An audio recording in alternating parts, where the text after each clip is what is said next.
வணக்கம். இன்றைக்கி நம்ம பார்க்க போகிற சமையல் அருமையான கோயிலெல்லாம் கொடுக்கக்கூடிய ஒரு மிளகு புளியோதரை எப்படி செய்யலாங்கிறத பார்க்கலாம்.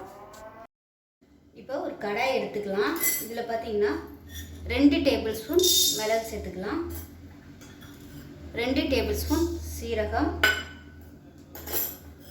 1 டேபிள் ஸ்பூன் வெந்தயம் சேர்த்துக்கலாம், கொஞ்சமாக கருவேப்பிலை. இது எல்லாத்தையும் நல்லா வறுத்துக்கலாம். நல்லா அடிக்கனமான கடாய் எடுத்துக்கோங்க, இல்லைன்னா உங்களுக்கு சட்டுன்னு கருகி போயிடும். இப்போ நல்லா வறுபட்டுருச்சு, நல்ல ஒரு வாசனை வருது. இப்போ கேஸ் அமர்த்திட்டு இதை மிக்சியில் போட்டு நல்லா அரைச்சிக்கலாம்.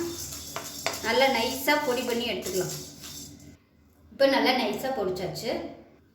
இப்போ இதில் ஒரு 50 கிராம் அளவுக்கு புளி எடுத்துருக்கேன். அதாவது நல்ல ஒரு மீடியம் சைஸாக 2 லெமன் சைஸுக்கு புளி வந்து எடுத்துக்கோங்க. இந்த அளவுக்கு இது ஊறினதுனால பெருசாக இருக்குது. நல்லா இல்லைன்னா ஒரு பெரிய எலுமிச்சம்பழம் சைஸுக்கு புளி எடுத்துக்கோங்க. நல்லா ஒரு 2 டம்ளர், அதாவது 200 ml தண்ணி ஊற்றி, சுடுதண்ணி வந்து தான் ஊற்றிருக்கேன். சுடுதண்ணி ஊற்றி ஊற வச்சு நல்லா ஊறிடுச்சு. இப்போ இதை வந்து அப்படியே நல்லா புளிஞ்சு எடுத்துக்கலாம்.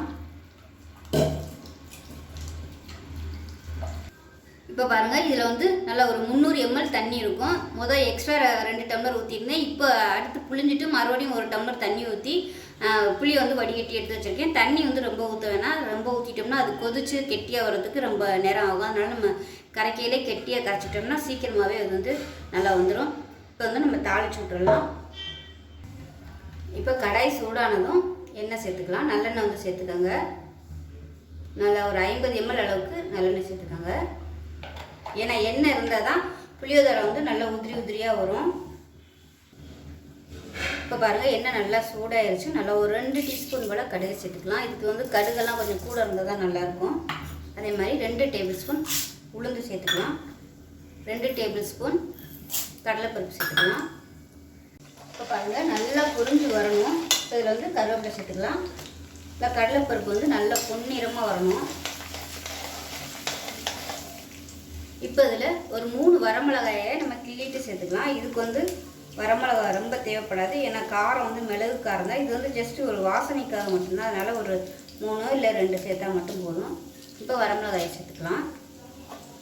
இதுவும் நல்லா கருப்பாக வர அளவுக்கு நல்லா வறுபடணும். அப்போ தான் நல்லா வாசமாக இருக்கும். இதோட பெருங்காயத்தூள் சேர்த்துக்கலாம், 1 டீஸ்பூன் போல் பெருங்காயத்தூள். கட்டி பெருங்காயமாக இருந்துச்சுன்னா, அதாவது மிளகு சீரகம் பொடிக்கையில் அதையும் வறுத்து சேர்த்துக்கோங்க. அதுதான் புளியோதரைக்கெலாம் கட்டி பெருங்காயம் தான் நல்லாயிருக்கும். எப்பயுமே மீடியமான ஃப்ளேமில் நல்லா அப்படியே பொன்னிறமாக பொரியட்டும். அப்போ தான் நல்லாயிருக்கும். இப்போ பாருங்கள், நல்லா வறுபட ஆரம்பிச்சிருச்சு. இப்போ நம்ம வந்து புளி தண்ணியை சேர்த்துக்கலாம். புளி தண்ணியை வந்து சேர்ந்து கொதிக்கும் போது அது வந்து கலர் மாறும். அதனால் இந்த அளவுக்கு போதும். இப்போ வந்து நம்ம கரைச்சி வச்சுருக்க புளி தண்ணியை வந்து இதில் சேர்த்துக்கலாம்.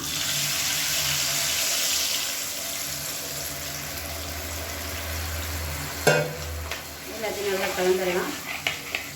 இப்போ இதில் 1 டேபிள் ஸ்பூன் கல்லுப்பு சேர்த்துக்கலாம், 1/2 டேபிள் ஸ்பூன் மஞ்சள்தூள் சேர்த்துக்கலாம். இது நல்லா எல்லாத்தையுமே நல்லா கலந்துட்டு மூடி வச்சிடலாம். நல்லா அப்படியே கொதிச்சு கெட்டியாக வரணும். கொஞ்சம் கொதிச்சு கெட்டியாக வரும்போது நம்ம அந்த பொடியை வந்து சேர்க்கணும். இது வந்து கொதிக்கட்டும். இதுக்கு இடையில பார்த்தீங்கன்னா நான் பச்சரிசி சாதம் வந்து 1/4 கிலோ அரிசியில் வந்து எடுத்து வடித்து வச்சுருக்கேன். பச்சரிசி சாதம். இதுக்கு வந்து பச்சரிசி சாதம் தான் சாமி பிரசாதமாக பண்ணல. பச்சரிசி சாதம் பண்ணுங்கள், அதுதான் நல்லாயிருக்கும். மற்றபடி நீங்கள் நார்மலாக பண்ணுறதா இருந்தால் பச்சரிசி இல்லைன்னா நீங்கள் நார்மல் பொன்னி அரிசி வந்து நல்லா உதிரியாக வடிச்சு எடுத்துக்கணும். உப்பு போட்டு வடிச்சு எடுத்துக்கோங்க, அப்போ தான் நல்லாயிருக்கும். கலவை சாதத்துக்குலாம் உப்பு போட்டு வடித்தோம்னா தான் டேஸ்ட்டாக இருக்கும். ஒரு சில பேர்லாம் உப்பு போட மாட்டாங்க, அது வந்து டேஸ்ட்டே வந்து வித்தியாசமாக இருக்கும். நான் வந்து பச்சரிசி தான் எடுத்திருக்கேன். பச்சரிசி நல்லா சாஃப்டாக இருக்குங்கிறதுனால நான் அதை எடுத்திருக்கேன். அதை வடிச்சிட்டு நல்லா ஆற விட்டணும். வடித்ததுக்கப்புறம் 1 டீஸ்பூன் போல் நல்லெண்ணெய் விட்டு நல்லா பரட்டி ஃபேனுக்கு அடியில் வச்சுட்டிங்கன்னா நல்லா ஆறிடும். ஒருவேளை உங்களுக்கு வந்து காலையில் பண்ணுறதுக்கு உங்களுக்கு டைம் இல்லை அப்படின்னா சாதத்தை வடித்து கொஞ்சம் ஆற விட்டுட்டு ஃப்ரிட்ஜில் தூக்கி வச்சுட்டிங்கன்னா காலையில் பண்ணிக்கலாம். இப்போ பாருங்கள், இது கொதிக்க ஆரம்பிக்கையில் அடுப்பு நல்லா மீடியமாக வச்சுக்கலாம். வச்சுட்டு நல்லா அப்படியே கொதிக்கட்டும். மூடி வச்சிடலாம். இது பார்த்தீங்கன்னா இந்த அரிசி நான் நைட்டே வடிச்சிட்டேன். நைட்டு வந்து செய்யலான்னு பிளான் பண்ணியிருந்தேன். ஆனால் நைட்டு வந்து பண்ண முடியல. ஒரு 2 வீடியோ எடுத்ததுனால பண்ண முடியல. அதனால் தூக்கி அப்படியே ஃப்ரிட்ஜில் வச்சுட்டு இப்போ காலையில் வந்து இப்போ எடுத்து வெளியில் வச்சுட்டேன். இப்போ இது இந்த 2 டம்ளர் சாதங்கிறது பார்த்திங்கன்னா எனக்கு மதியத்துக்கும் நைட்டுக்கும் அதோட சரியாக போயிடும். அதுக்கு மேலே நம்ம வந்து வச்சுருக்க முடியாது. நீங்கள் அதாவது பிக்னிக் போகிற மாதிரி அந்த மாதிரி வெளில கொண்டு போகிற மாதிரி இருந்துச்சுன்னா அந்த மாதிரி பண்ணாதீங்க. நான் வந்து சும்மா இன்றைக்கி மதியத்தோட காலி பண்ணிடுவேங்கிறதுனால நான் வந்து ஃப்ரிட்ஜில் தூக்கி வச்சுட்டேன். பசங்களுக்கு வந்து லஞ்சு கொடுத்து விட்றீங்க அப்படின்னா காலையில் உங்களுக்கு இந்த மாதிரி வடித்து பண்ணுறதுக்கு டைம் ஆகும்னு நினச்சிங்கன்னா நீங்கள் அந்த மாதிரி பண்ணிக்கலாம். ஏன்னா காலையில் பரட்டுனா எப்படி மத்தியானம் சாப்பிட்ருங்க. ஸோ இந்த மெத்தடில் பண்ணிங்கன்னா உங்களுக்கு ரொம்பவே ஈஸியாக இருக்கும். இப்போ இது கொதிச்சுட்டு இருக்கையிலே பார்த்தீங்கன்னா ஒரு 5-6 முந்திரி பருப்பு வந்து சேர்த்துக்கலாம். இது ஏற்கனவே வறுத்த முந்திரி பருப்பு தான், அதனால் நான் இதோட சேர்த்துடுறேன். வறுக்காத முந்திரி பருப்பாக இருந்தால் நீங்கள் வந்து எண்ணெயில் சேர்த்துக்கோங்க. இதுவும் பார்த்திங்கன்னா ஒரு நல்ல ஒரு ரிச்னஸ் கொடுக்கும், டேஸ்ட் நல்லாயிருக்கும். இது வந்து விருப்பப்பட்டால் நீங்கள் சேர்த்துக்கோங்க, இல்லைன்னா விட்டுடலாம். இப்போ புளிக்காய்ச்சல் எப்படி இருக்குன்னு பார்க்கலாம். இப்போ பாருங்கள் ஓரளவுக்கு நல்லா கெட்டியாக வந்துருச்சு. இந்த ஸ்டேஜில் நம்ம அரைச்சி வச்ச இந்த பொடியை சேர்த்துக்கலாம். இன்னுமே வந்து நல்லா கெட்டியாக வரணும். இப்போ எண்ணெயெல்லாம் வந்து லைட்டாக வெளியே வர ஆரம்பிச்சு. ஆனால் இந்த காய்ச்சல் பார்த்திங்கன்னா இன்னுமே நல்லா கெட்டியாக வரணும். இப்போ நம்ம வந்து அரைச்சி வச்சுருந்த பொடியிலேருந்து ஒரு 2 டேபிள் ஸ்பூன் சேர்த்துக்கலாம். இது வந்து இன்னும் மிச்சம் இருக்குது. இப்போ நல்லா கலந்து விட்றலாம். வெந்தயம்லாம் வந்து நான் சொல்லியிருக்க அளவு கரெக்டாக போடுங்க, இல்லைன்னா உங்களுக்கு வந்து கசப்பு வந்துடும். இப்போ இதுவும் நல்லா கொதிச்சு நல்லா அப்படியே தொக்கு மாதிரி வரணும் கெட்டியாக.